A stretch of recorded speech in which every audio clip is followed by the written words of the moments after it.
Bonsoir. Bonsoir, bonsoir à tout le monde. Bonsoir Gabriel, bonsoir tout le monde. Bonsoir Jeanne. Alors, nous sommes très heureux d'être avec vous ce soir. Je sais que c'est Ramadan, on sait que les horaires sont un peu justes, mais on a essayé de maintenir en fait les différents live talks qu'on fait. Et donc ce soir, nous avons avec Gabriel décidé de vous parler d'un sujet qui nous semblait très important et moi-même en fait ça me semble extrêmement important ici au Maroc, c'est la marque territoriale, qui peut être un atout extrêmement important pour attirer les investissements et promouvoir le tourisme. Donc, bienvenue à ce 5e Live Talk qui est organisé par le club Inbound Marketing ABM. Le club a été lancé par Studio Butterfly Casablanca, qui est, comme vous le savez, une agence internationale leader dans les stratégies de marque, d'inbound marketing à 360 degrés et de count-based marketing. Nous sommes présents à Casablanca et à Paris et nous sommes engagés à stimuler la croissance des entreprises et des institutions qui le souhaitent en les accompagnant dans l'émergence de leurs différences via la création de stratégies de marque, donc que ce soit corporate, commerciale ou territoriale. L'amélioration de l'expérience client et prospect à travers la création de solutions digitales, donc physiques et digitales innovantes et omnicanales, et de contenus hyper personnalisés, pertinents et inédits. Et puis, le développement de leur part de marché auprès des comptes stratégiques à travers la création et la mise en œuvre de stratégies de count-based marketing. Grâce à ces différentes stratégies, on garantit un meilleur retour sur investissement des budgets marketing et communication et une meilleure profitabilité à long terme. Parce que les actions sont très précises et elles sont très targetées et personnalisées. Donc, le club Inbound Marketing qui avait initialement été créé pour Casablanca et qui a comme objectif de s'adresser à nos clients à travers, en ayant comme mission d'établir des liens entre les 4 dirigeants du marketing, des sales, de la communication et du digital à travers les différents événements qu'on organise, donc que ce soit digital ou physique. Ce club aujourd'hui va s'étendre, va devenir franco-marocain. N'est-ce pas, Gabriel? Et voilà, donc je suis heureux d'ailleurs de conforter et de confirmer ce que tu dis, Jeanne. Effectivement, nous avons pensé avec Jeanne que de faire profiter les Marocains comme les Français de notre, je dirais, connaissance intime, notre expertise, aussi bien en France qu'au Maroc, pour faire bénéficier nos clients et tous ceux qui sont intéressés par notre démarche des plus-values à la fois marocaines et françaises, au bénéfice, je dirais, pas seulement des exportateurs français vis-à-vis du Maroc ou des exportateurs marocains vis-à-vis des Français, mais je trouve que nous trouvons que notre binôme permet justement d'amplifier l'émotion, d'amplifier les démarches de communication en bénéficiant de la culture marocaine et de la culture française. Bien. Et donc concrètement, en fait, ce qui va se passer, c'est que dorénavant, en fait, on fera 2 événements digitaux par mois qui vont être franco-marocains, donc qui vont s'adresser à une audience marocaine, enfin des annonceurs marocains et des annonceurs français. On aura un format en fait qui va être identique à peu près à celui que nous avons aujourd'hui, c'est-à-dire un live talk, et on aura un autre format où nous allons avoir des invités. N'est-ce pas? Et je dirais non seulement ça permettra justement, c'est une idée, je trouve, différente, inattendue, de confronter les idées marocaines, les idées françaises, et peut-être, avec plaisir, et nous le faisons de manière un peu philosophique, de consolider les liens franco-marocains, parce que nous sommes 2 cultures, 2 peuples qui sont destinés à travailler, à vivre et à avoir du succès ensemble. Tout à fait, ce sont 2 amitiés, on va dire. Mais Une plus amitié. que de l'amitié, pour moi, il y a une sorte de relation affective qui se crée et que l'on doit développer parce que les peuples sont à ce point chaleureux qu'ils sont nés pour être ensemble. Très bien. Super. Donc, pour revenir en fait au live talk de ce soir, voilà ce que nous allons couvrir. Donc, on va commencer par définir qu'est-ce qu'une marque territoriale, pourquoi la créer, comment la créer et lui donner vie. Et bien entendu, à la fin, on présentera un certain nombre de cas. Alors, quand on parle de marque territoriale, on va vous présenter un certain nombre de logos et vous allez sûrement les reconnaître. Bon. Alors, vous voyez, par exemple, I Love New York, c'est une marque emblématique, hein, une marque iconique et qui a donné d'ailleurs à New York toute une dimension affective, émotionnelle, moderne, contemporaine. On y retrouve même des symboles picturaux, que ce soit de la part d'Andy Warhol, que ce soit de Basquiat, que ce soit... Et vraiment, I Love New York est devenu un symbole tout à fait moderne de la vie et de l'identité de cette ville. Absolument. Et ce logo-là, en fait, ce I Love New York est le symbole de la ville enfin, c'est le symbole de la ville de New York et c'est le logo le plus identifiable dans le monde. Je pense que tout le monde, enfin, qu'on soit parti à New York ou pas, on a tous eu une casquette, un t-shirt ou enfin, en tout cas, un gadget avec ce logo-là. Tout C'est à un fait. logo qui date des années 79 et qui, effectivement, en fait, vient du mouvement pop art. Aujourd'hui, il est exposé au MoMA à Manhattan. Enfin, le MoMA qui est le symbole même du pop art. Voilà, du contemporain, exactement. Et donc, en fait, ce logo, cette identité-là, elle représente vraiment l'identité de la ville de New York. Et son but, c'est de promouvoir justement le tourisme et les activités économiques au niveau de l'État de New York. Pareil pour Londres. Alors là, vous avez un logo, vous avez un logo. Il y a une identité visuelle qu'on retrouve à travers le nom, à travers le logo, à travers le slogan que vous voyez ici. Et le but de cette identité visuelle, c'est de connecter les entreprises internationales à Londres en les aidant à s'établir et à se développer. Donc, le principal. J'ajouterais que, vous voyez, Think London, je trouve que c'est très intéressant, même le discours rédactionnel, enfin le discours par les mots, parce qu'il y a une dimension qui est affective, émotionnelle et rationnelle, qui donne à Londres une identité qui lui est propre. Et avec justement Think London, c'est tout à fait intéressant comme logotype et comme dimension d'identité de marque. Tout à fait. Et encore une fois, en fait, cette marque territoriale est utilisée pour promouvoir en fait les activités économiques et touristiques de la ville de Londres. Et là, on va vous présenter un autre cas qui est celui de l'Inde. Et vous voyez, c'est Incredible India avec le point d'exclamation et avec le petit rond rouge que vous devez sûrement reconnaître, qui est très commun dans la culture indienne. En fait, et quand on voit ce logo-là, en fait, cette création, on y retrouve l'identité du territoire, qui est en fait un pays dans ce cas-là. Ce n'est pas une ville comme Londres et New York. Et donc, c'est un logo qui a été élaboré, enfin, c'est une identité de territoire qui a été élaborée en 2002. Et son objectif avait été d'attirer, en fait, de promouvoir le tourisme en Inde. Voilà. Et ça dure depuis les années 2000. Et vous voyez que l'importance du mot, l'importance de l'expression rédactionnelle, car ça donne immédiatement à l'Inde une dimension étonnante, différente, anachronique, inattendue, et qui donne tout son pouvoir d'attrait à l'Inde. Et donc, effectivement, par la suite, c'est la démarche que nous vous suggérerons lorsque nous aurons la chance de collaborer avec certaines régions ou certaines villes. Il faut toujours définir un positionnement qui donne une dimension affective, inattendue, anachronique, attirante, pour donner justement un caractère et une personnalité, soit à la ville, soit à une région, soit à un pays. Tout à fait. Donc, pourquoi créer une marque territoriale? Pour deux raisons essentiellement. Pour renforcer l'attractivité du territoire et sa compétitivité vis-à-vis d'une cible ou de plusieurs cibles naturellement. Donc, la marque territoriale, c'est un outil, enfin, en tout cas, c'est un outil de marketing qui vise à promouvoir une région, un pays, une ville, en mettant en avant ses spécificités, ses atouts et son identité. Enfin, je prends par exemple pour le cas du Maroc, et tu pourras, je pense, sûrement dire la même chose pour la France. Au Maroc, nous avons 12 régions. Chacune des régions a son identité, a sa culture, a son histoire, a ses traditions. Et même géographiquement, c'est différent. On a la mer, on a la montagne, enfin, on a beaucoup de choses. Et donc, chacune de ces régions-là, elle a son identité propre, qui est propre à elle.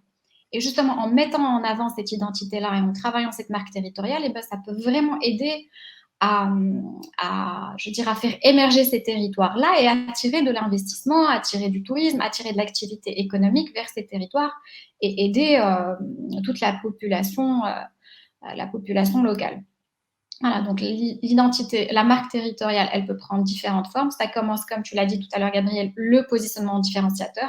En quoi, moi, région du Grand Casablanca, je suis différente. En quoi, moi, région de Fès, je suis différente. Ou Rabat, ou Agadir, Agadir ou Marrakech. En quoi on est différent.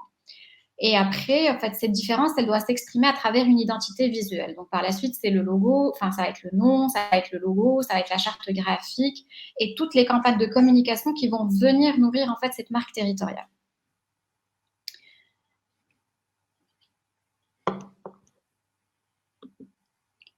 Alors, quand on est une marque territoriale, on s'adresse à beaucoup de parties prenantes. Donc, on s'adresse à des investisseurs, qu'on soit au niveau de l'État, d'un État ou au niveau d'une région, au niveau d'une ville. On s'adresse à des touristes, on s'adresse à des habitants, on s'adresse à la société civile, on s'adresse aux entreprises, à des talents qu'on a envie d'attirer lorsqu'on a des zones industrielles très, de grandes zones. Et comme le dit Jeanne, effectivement, vous voyez que les cibles deviennent des personnes, deviennent des caractères, deviennent des identités humaines pour justement identifier le territoire à un caractère et à une personnalité. Eh bien, notre rôle, c'est de vous aider à définir cette personnalité avec tous les éléments d'une personnalité, c'est-à-dire en général le ton, le style, le caractère, l'attitude, le comportement. Et cette démarche, c'est une véritable plateforme de marque, constitue l'élément de personnalité du territoire concerné. Alors maintenant, comment on crée une marque territoriale et comment est-ce qu'on lui donne vie? Enfin, nous, ce que nous recommandons, c'est une démarche en 5 étapes, qui sont les suivantes. Donc, il y a une première étape qui est le diagnostic, d'établir un diagnostic de la région, du pays, de la ville, en tout cas, peu importe le territoire physique ou géographique sur lequel on est. Ensuite, il y a la création de la stratégie territoriale. Ensuite, il y a la création d'identité visuelle. Donc, il y a le nom, le logo, la charte graphique qui vont venir. Ensuite, c'est la création de tous les outils marketing et communication à travers lesquels la marque va s'exprimer vis-à-vis de ses cibles, qu'elles soient nationales ou internationales. Et puis ensuite, il y a le lancement de la marque et son suivi. Alors, le suivi d'une marque doit se faire vraiment sur la durée. On ne lance pas une marque et on se dit oui, elle va marcher si on ne la nourrit pas avec du contenu qui est cohérent avec son identité et qui correspond aussi aux attentes des cibles, en tout cas du profil des cibles, on va dire. On ne s'adresse pas à un investisseur de la même manière avec laquelle on va s'adresser à un touriste. Alors, sur la première partie, le premier volet du diagnostic, ici, il est important de on réalise un diagnostic pour comprendre, en fait, on fait un SWOT pour comprendre les forces, les faiblesses du territoire et pour identifier les opportunités à exploiter. Donc, en fait, cette analyse, elle permet de mieux cerner l'identité et les atouts du territoire. Et comme je l'ai dit tout à l'heure, chaque territoire a vraiment, quand on connaît un peu, je ne sais pas, tu pourras parler du cas français. Moi, tout à l'heure, je parlais des régions marocaines. Elles sont toutes, ça constitue la richesse du Maroc. Elles sont toutes différentes les unes des autres. Mais c'est pareil en France. En France, il y a 9 régions et c'est exactement dans la même démarche. Il y a des régions, je dirais, alpestres, il y a des régions méditerranéennes, il y a des régions de campagne et chaque région a son identité, sa valeur, sa plus-value, sa différence et on est exactement dans le même paradigme. Exactement. Et donc là, vraiment, quand on fait ce diagnostic pour vraiment comprendre et cerner l'identité et les atouts des territoires, une fois qu'on a fait ça, on passe à la création de la stratégie de marque. Donc ici, sur la base des résultats du diagnostic, on définit une stratégie claire qui va comprendre à la fois les objectifs, elle va les prendre en compte. Donc, les objectifs de la stratégie de marque, quels sont les objectifs? Est-ce que c'est des objectifs de notoriété, de faire connaître le territoire? Est-ce que ce sont des objectifs d'image? On a envie de montrer que ce territoire, il est plus industriel ou agricole ou touristique ou autre. Les cibles, il faut bien les définir en fonction des territoires, les messages à communiquer, les canaux de communication et les indicateurs de performance. Donc ça, c'est vraiment la stratégie en soi, avec évidemment le positionnement différenciateur. C'est l'expression de la différence de la marque territoriale par rapport à d'autres territoires. Alors, comment est-ce que nous exprimons le positionnement différenciateur de la marque territoriale? Nous avons en fait une méthode qui marche très bien, que nous avons testée plusieurs fois sur plusieurs Oh, sujets. des trentaines, quarantaines, cinquantaines de fois minimum. Alors moi, je dirais, je me permettrais de dire que c'est une méthode qui marche parce qu'elle est inclusive. Elle montre vraiment tous les aspects C'est ça. qu'on peut en fait, auxquels on pourrait penser dans la création d'un positionnement différenciateur. Je te laisse, Gabriel, la Alors parole. effectivement, c'est ce que nous avons fait avec Jeanne, mais un nombre, je dirais presque incalculable de fois. C'est-à-dire qu'au lieu de je dirais, de se focaliser sur une démarche, nous avons pris le parti de rechercher l'ensemble des positionnements en étudiant à la fois des positionnements rationnels, émotionnels, nombrilistes ou altruistes. Alors, voilà ce que nous vous proposons, passer de l'indifférence à la différence. Alors, si nous collaborons, nous serons amenés à vous accompagner pour ensemble, sous notre direction, élaborer non pas un positionnement justement, mais 4 positionnements. C'est-à-dire qu'on prend le parti pris de ne pas choisir au préalable la différence qui devrait être la vôtre. On va étudier l'ensemble des possibles et l'ensemble des différences qui puissent être mises en avant. Alors, effectivement, quand on est, je dirais, rationnel ou émotionnel, eh bien, vous voyez le territoire A, on peut mettre l'accent sur un positionnement rationnel, c'est-à-dire qu'on dit, voilà, les plus-values de tel ou tel territoire. On peut aussi mettre l'accent sur un positionnement qui met l'accent sur le bénéfice d'être dans ce territoire et de récupérer, je dirais, tout le bien fondé de participer à la vie du territoire. On peut aussi dans le territoire C, au contraire, là, parler d'affectif, c'est-à-dire de dire je me sens bien dans ce territoire parce que dans ce territoire, je bénéficie de telle ou telle plus-value affective. C'est-à-dire que moi, participant à la vie de ce territoire, comme touriste par exemple, eh bien, je ressens une certaine, un certain état d'âme que je ne ressentirais pas dans un autre territoire. Et dans le dernier territoire, là, c'est de mettre l'accent sur le fait je dirais, des aspects personnels, des aspects intuitus personnels du territoire. Alors, je vous prends un exemple. Par exemple, on prend Paris. Bon. Eh bien, si je voulais trouver une démarche différenciatrice de l'image de marque de Paris. Alors, ce n'est pas évident, parce que Paris, il y a tellement de choses à dire sur Paris, mais il faut arriver à attirer, par exemple, le touriste d'une manière différente. Alors, comment? Dans le cas du territoire A, je dirais de Paris, je mettrai en avant les plus-values spécifiques de Paris. Alors, la première plus-value qui me vient à l'esprit, c'est la Tour Eiffel. Alors, il y aurait la Tour Eiffel, il y aurait Notre-Dame, il y aurait des bâtiments, des bâtiments, des statues, des places, etc., qui illustrent la différence de Paris. Beaucoup de gens le font, et quand vous avez par exemple un guide, eh bien, vous retrouvez les différents plus-values. Mais un catalogue n'est jamais excitant en soi. Par contre, si je suis dans le territoire B, là, je mettrai l'accent sur le bénéfice de venir à Paris. On pourrait dire, si vous venez à Paris, ben, vous allez recueillir de Paris je dirais, la beauté de Paris, le sentiment d'être dans une ville particulièrement étrange et par moments pas étrange. Enfin, on met l'accent sur les conséquences de la beauté des places, des bâtiments, des buildings de Paris.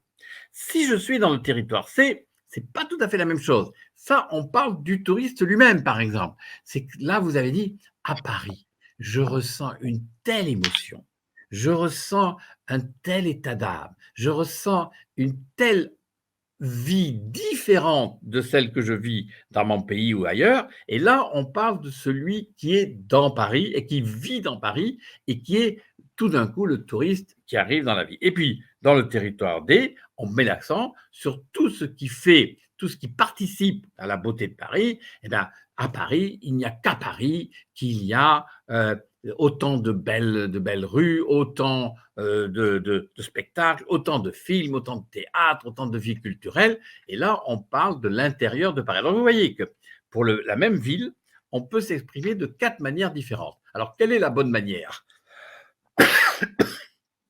Eh bien, c'est à votre bon cœur, messieurs, dames. C'est-à-dire que c'est, par exemple, le directeur de l'Office de tourisme de Paris qui dit « Moi, je veux que pendant telle ou telle année, je considère que la différence de Paris doit s'exprimer dans le territoire C ou dans le territoire B, etc. » Et à partir du moment où on choisit le positionnement différenciateur issu de tel ou tel territoire, que l'on a créé une véritable identité de marque avec une véritable plateforme de marque. Absolument. Et ensuite, une fois qu'en fait, à travers ce positionnement, on crée justement la charte éditoriale de la marque, donc le ton, la personnalité, le caractère, le style de la communication qui vont en fait nourrir en fait le développement de cette marque. Et là, comme vous voyez, comme l'a dit Gabrielle, en fait, on couvre vraiment tous les territoires rationnels et émotionnels. Et on sait combien l'émotion, elle est aussi importante, en fait, dans Bien la sûr, création d'un capital affect avec les marques, notamment les marques territoriales. tout à fait. Voilà, donc une fois que nous avons créé la stratégie de marque avec à son cœur en fait ce positionnement différenciateur de la marque territoriale, on passe à la déclinaison de cette personnalité de la marque sur sa déclinaison sur la création de l'identité visuelle. Et donc là, on va choisir un nom, un slogan, un logo, des couleurs. Et il faudrait que tous ces éléments-là, en fait, reflètent l'identité du territoire. C'est-à-dire que, je ne sais pas, il faut vraiment que ça fasse penser au territoire. Il faut qu'il y ait une symbolique liée au territoire sur lequel nous sommes. Voilà, tout en étant naturellement attractif et mémorable. Il faudrait que l'audience en fait qui regarde cette marque-là, en fait, ou cette identité visuelle, puisse s'en rappeler. Après, il y a évidemment l'élaboration de la charte graphique. Donc là, ce sont les règles d'utilisation de la marque territoriale. Donc là, ça comprend les indications sur les couleurs, les typographies, les formes et les tailles des éléments graphiques. Voilà. Donc, une fois tout cela fait, donc la création de la stratégie de marque, la création de l'identité visuelle, on passe à la création des outils marketing et communication qui vont permettre en fait de promouvoir la marque territoriale. Et Donc alors là, là, je te coupe juste un instant, Jeanne. Vous voyez l'importance de d'abord définir le positionnement différenciateur de la marque, parce que au lieu de faire n'importe quoi ou de faire ce qu'on appelle en France un inventaire à la Prévert, parce qu'on peut en faire des choses sur Internet, sur le marketing direct, mais à partir du moment où vous avez défini une identité de marque différenciatrice, vous avez un guide. Vous avez un guide rédactionnel, un guide visuel, un guide stylistique, et au fond, vous avez créé la cohérence de votre communication. absolument. Et en fait, la création de cette stratégie, elle vient aussi du diagnostic qui est fait en amont, qu'on regarde, parce qu'on s'intéresse au territoire. On ne vient pas et on se dit, oui, bah, cette ville ou cette région, elle nous fait penser à X, Y, Z, eh bien, on va dessiner ça sur un logo et on va présenter. Non, ça doit vraiment refléter l'identité du territoire. Il faut que la population puisse aussi s'y retrouver et s'identifier à ce territoire, au même titre que en fait, les gens qui vont recevoir ces messages-là, ou en tout cas recevoir cette identité-là, visuellement. Donc, sur la création des outils marketing, là, il y a tout ce qui est digital, donc la création de sites web, la création de brochures, de vidéos, de publicités. Et tous ces outils de marketing et de communication doivent être évidemment, comme toutes les marques, cohérents avec la stratégie de marque et avec la charte graphique qui a été développée. Et puis, une fois que tout cela est fait, il faut lancer et suivre la marque. Donc, une fois la marque territoriale elle est créée, il est important de lancer officiellement et de la promouvoir activement.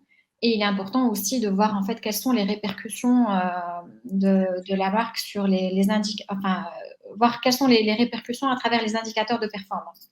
Et alors, comme vient de le dire Jeanne, nous sommes très attachés à ça, Jeanne et moi, de créer un tableau de bord avec un certain nombre de KPIs, comme on dit, indicateurs de performance, pour justement suivre et faire d'ailleurs ce que nous faisons du test and learn, c'est-à-dire qu'on fait des tests pour savoir si dans tel ou tel domaine, pour vis-à-vis de telle ou telle cible, eh bien, nous avons tel ou tel succès. Exactement. Et voilà. Donc ça, c'est pour la partie suivi, et c'est un suivi qu'on fait régulièrement sur la notoriété, sur l'image. On voit si la marque, elle attire vraiment plus. On voit s'il y a des changements par rapport au tourisme, enfin, sur le tourisme, sur l'investissement, sur beaucoup de choses. Voilà, donc en somme, la création d'une marque territoriale demande une réelle réflexion sur l'identité et les atouts du territoire qui doivent être la base. Enfin, je dis, parce que ça, c'est vraiment l'ADN de la marque territoriale, ainsi qu'une très bonne connaissance, bien entendu, du marketing et de la communication. Voilà. Alors là, nous allons présenter un certain nombre de cas pour finir. Voilà.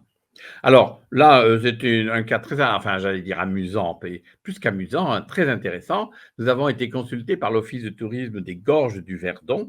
Alors les Gorges du Verdon, c'est un endroit magnifique en France, extraordinaire, fait de falaises, de lacs, de prairies et qui se trouve dans le sud-est de la France, hein, près de Aix-en-Provence et c'est un endroit extraordinaire et l'Office de tourisme voulait vraiment attirer les touristes. Alors avec Gia, nous avons imaginé, en plus de la démarche de trouver une identité à Gorge du Verdon, on a voulu aussi hyper personnaliser la communication.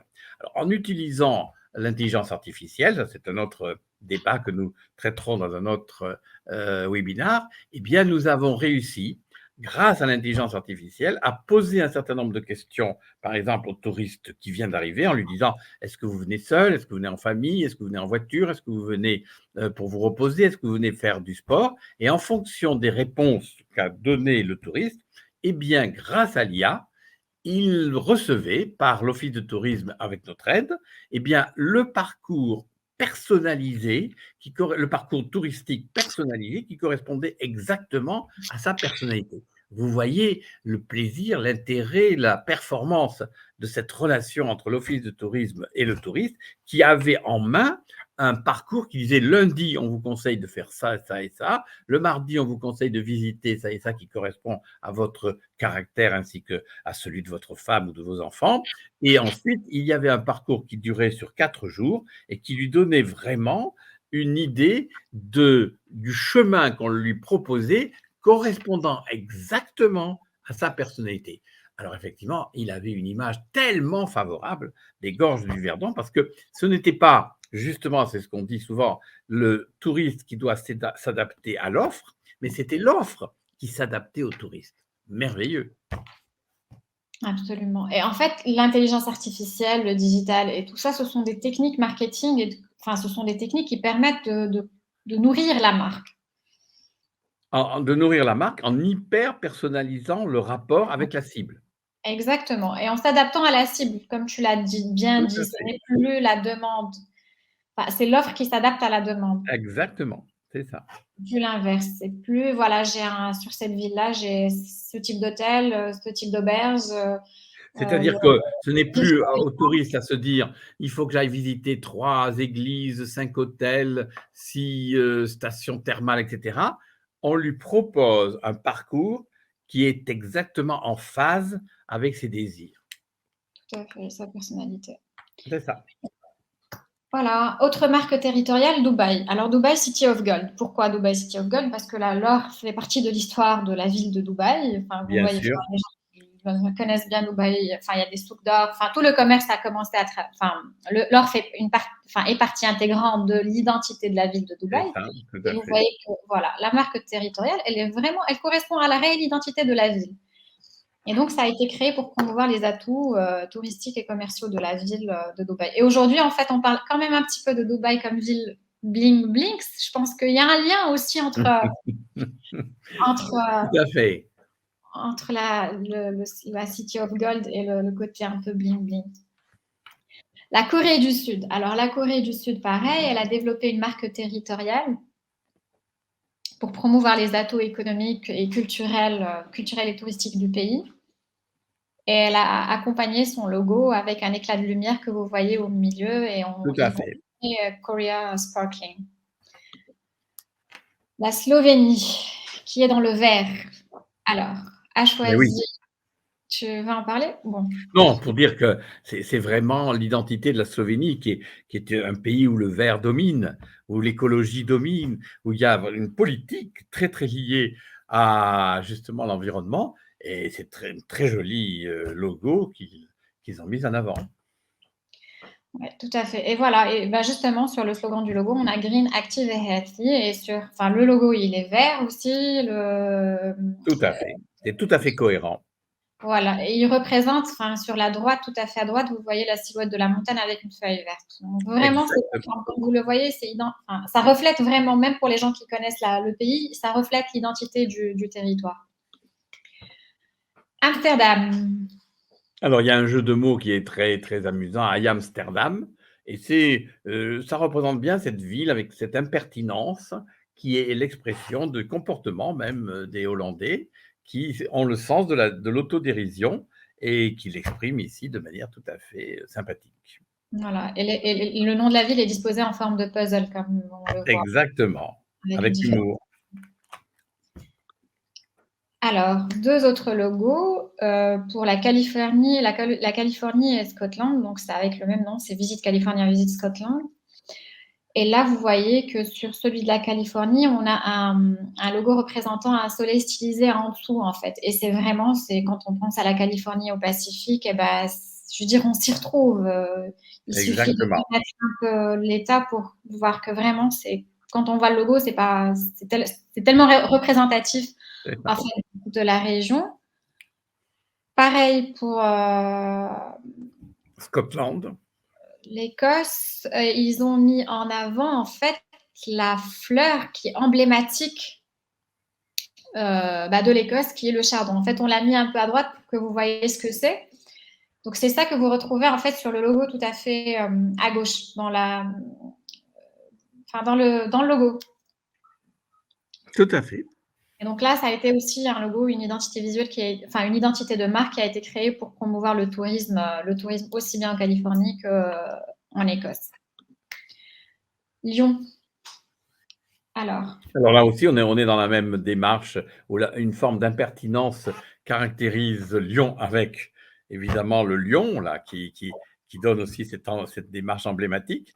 Et c'est très agréable, c'est très joli. Il y a Only avec Only Lyon. Et Only, c'est seulement Lyon. Et je trouve que c'est une démarche qui est tout à fait pertinente. tout à fait. On peut lire le nom en fait dans les deux sens, enfin, sur le logo. Absolument. Voilà, il y a un jeu de mots derrière, donc là, voilà. Et voilà. Ensuite, nous avons sur les cas marocains, nous avons Casablanca. Oui, Casablanca. Alors oui, Casablanca, Casa est la première ville africaine à s'être dotée d'une identité de marque en 2016. Bon, quand on fait un peu de recherche en fait pour savoir que signifie cette identité de marque, on retrouve en fait une explication du logo qui dit que voilà, ces caractères sont là pour signifier quelque chose. Le bleu, c'est là pour signifier un élément de la ville. Bon, je ne sais pas ce que toi tu en penses. Moi je trouve que ça ne. Enfin bon, déjà du noir. Casablanca, pour moi, c'est pas noir. Je vois du noir, c'est vraiment pas noir, Casa. Ça ne fait pas penser à ce côté-là. Après, il n'y a pas. Quand on voit ça, moi, je dis que c'est pas très représentatif de la ville de Casablanca. Alors, moi, je suis peut-être à l'extérieur, excuse-moi, Jeanne, mais extrêmement rebelle à ce graphisme et à ce logo.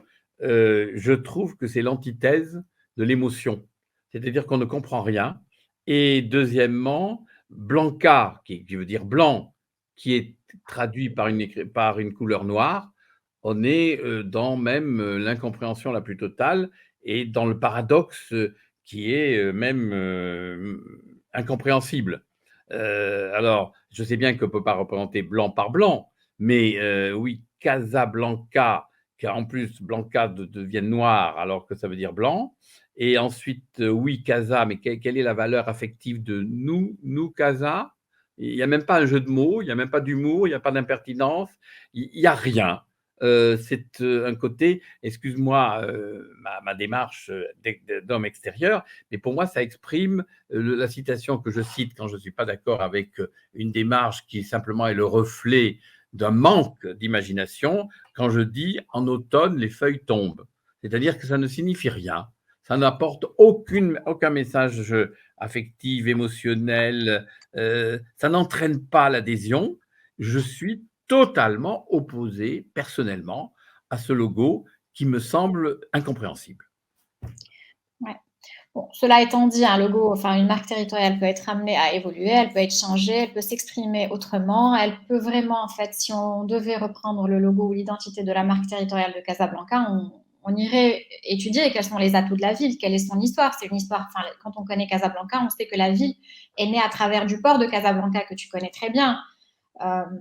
Près des bureaux que nous avons, c'est là où la ville a démarré. Il y a l'ancienne Médina qui est en face, et c'est là où la ville a commencé c'est là où la ville a été créée.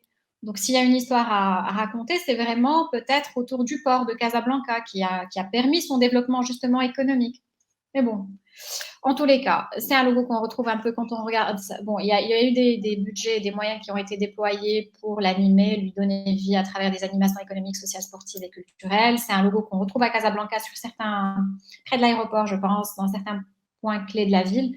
Mais moi, comme toi, je recommanderais de revoir un peu cette identité territoriale, surtout que Casablanca, aujourd'hui, elle est dotée d'une place financière, il y a une logistique énorme, il y a des zones industrielles, de grandes zones industrielles, la ville, elle s'agrandit, donc il y a beaucoup de choses à exprimer sur la marque territoriale de Casablanca. Et là, j'arrive aussi à un autre cas qui est celui de la région de Casastat. Enfin, c'est les seuls cas que j'ai trouvés un peu en fait, en faisant la recherche. Là, il y a un concours qui a été lancé pour dessiner ce logo par la région de Casa. Et donc, tout le monde a été invité à créer un logo. Et on a donné des prix, un prix à 30 000 dirhams, 20 000 dirhams, 10 000 dirhams. Enfin, c'est l'équivalent de 3 000, 2 000 et 1 000 euros. Et il y a eu des votes. Sauf que là, on est que sur l'aspect créatif. Comment est-ce que vous percevez la région et comment est-ce que vous la créez? Or, comme on l'a dit tout à l'heure sur toute la présentation, la création d'une identité de marque territoriale passe par un diagnostic, passe par la bonne connaissance de l'identité de la ville, ses atouts, son histoire, sa culture. Et tout ça doit être retrouvé par la suite sur l'expression visuelle de la marque et tout le contenu, tout le marketing et toute la communication qui va être déployée par la suite pour faire émerger ce territoire, pour lui donner vie, pour le valoriser et puis pour lui permettre d'être beaucoup plus attractif et attirer des touristes, attirer des investissements, attirer des talents, enfin voilà, tout cela. Moi, je dirais que c'est des pistes en tout cas sur lesquelles il ne faut pas trop aller. La créativité, c'est bien, mais il est important dans le marketing de l'associer à un aspect réflexion qui est quand même important aussi. Et ça rejoint le mapping de positionnement que tu as présenté tout à l'heure. On doit être dans le rationnel et l'émotionnel, le créatif et la raison pour avoir quelque chose de cohérent et de durable, on va dire. Quand je vois ça, je trouve que c'est une sorte de game, de jeu comme ça, pour qu'il fasse plaisir à quelques graphistes. Mais c'est le contraire de la démarche marketing. C'est qu'on aurait pu faire ça ou autre chose. Il n'y a aucune dimension, justement, marketing, aucune dimension de communication. C'est un peu du gratuit, ça fait plaisir, on met du vert, du bleu. C'est contraire à toutes les démarches de marketing et de communication que l'on connaît.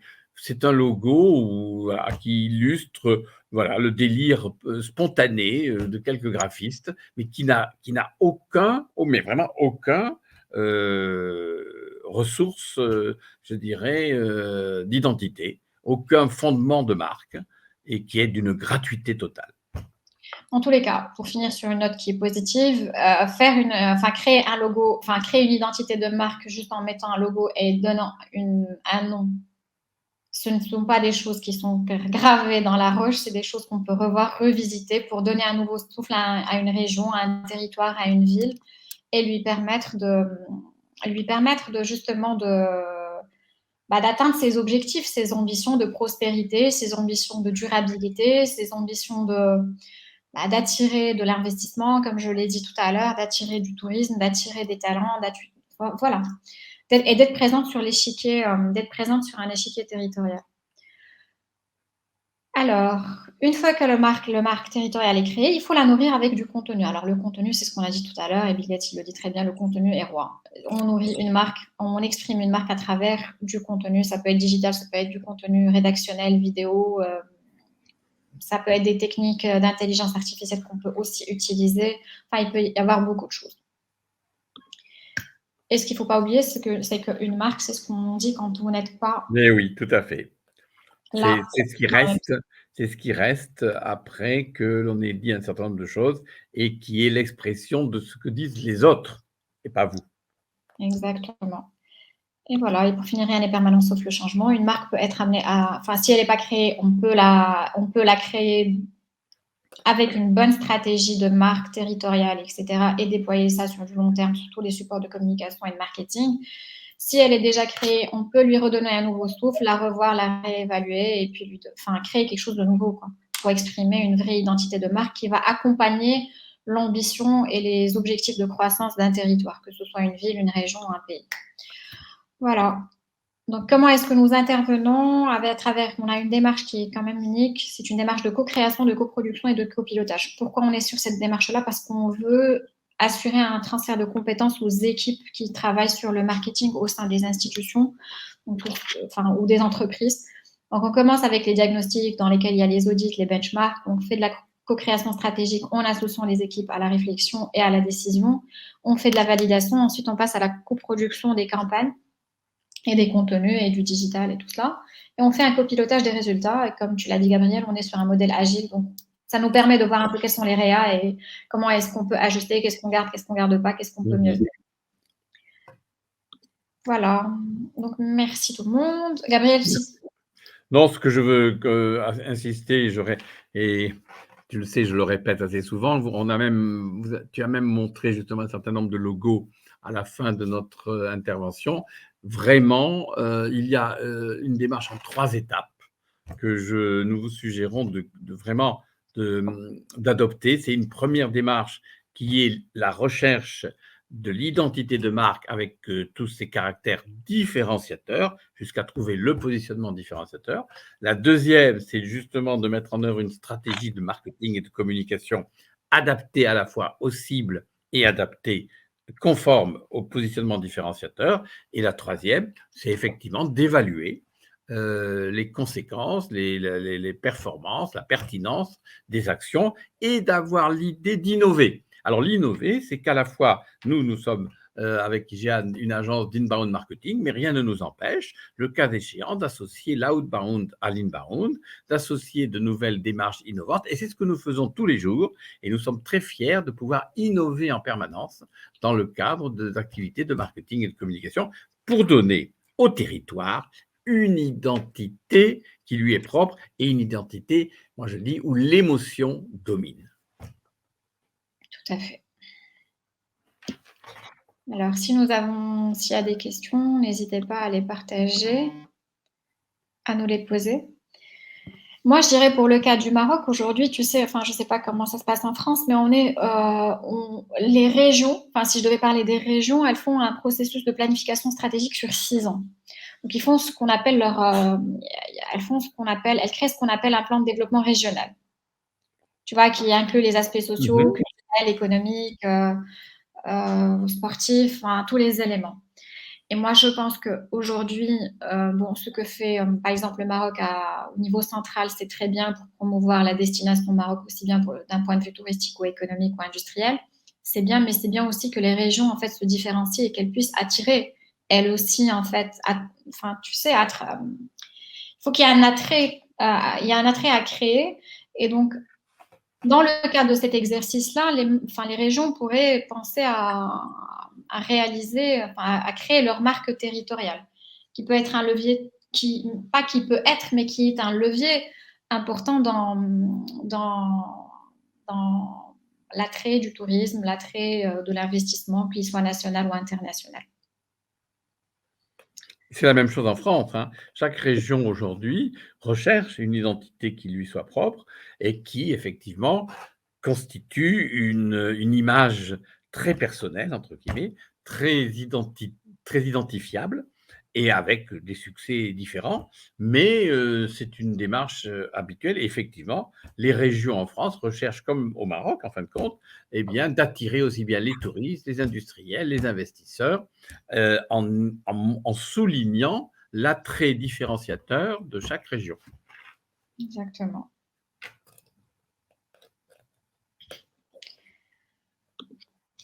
Bon, je ne sais pas si on a des questions, si on n'en a pas. Je pense que tout le monde peut retrouver le live sur les réseaux sociaux de l'agence. Et puis...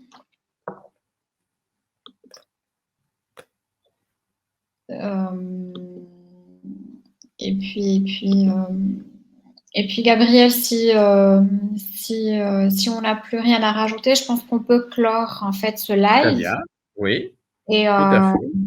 et voilà, nous restons à l'écoute. Donc, s'il y a un besoin d'échanges plus spécifiques sur, enfin, que vous soyez office de tourisme marocain ou territorial, enfin, national ou régional, que vous soyez région, ville, etc. Enfin, on serait très heureux d'échanger avec vous sur la création de votre stratégie de marque territoriale.